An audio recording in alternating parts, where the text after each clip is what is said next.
dagitay Solomon family. Nga taga Santiago Isabela. Shout out sa mga taga Santiago Isabela dyan.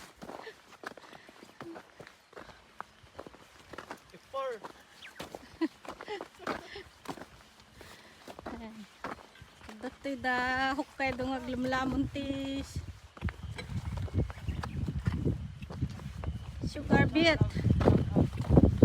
Ginagawang asukal dito sa Hokkaido.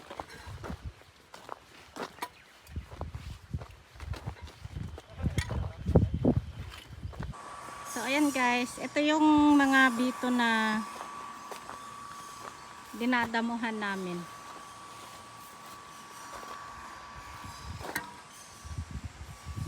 Sugar beet. Tapos ayun, nag-grass cutter din si Vilma sa mga baba ng mga solar kuryente.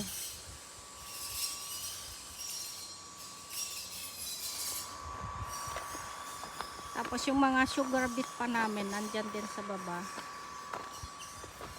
Ayan ang mga sugar beet, ginagawang asukal dito sa Hokkaido. So break time guys, break time na namin.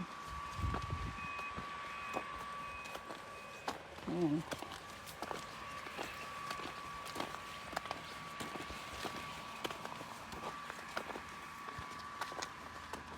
So ayan guys, tapos na kami dito sa isang bukid, kaya lilipat kami dito sa kabila. Ayan yung mga ibang sugar beet namin.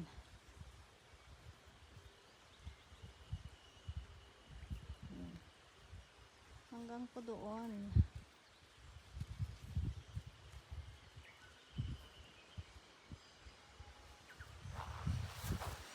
So mabilis lang magdamo guys. So tinanggal lang namin yung mga tumubong kalabasa dito. Tinaniman namin dito ng kalabasa last year, kaya maraming mga tumubong kalabasa. Kalabasa.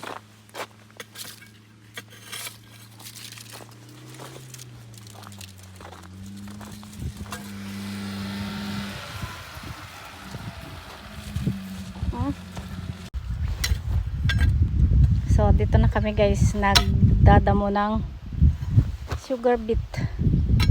Ayan, maganda po yung araw ngayon, kaya kailangan namin magdamo. Samantalahin yung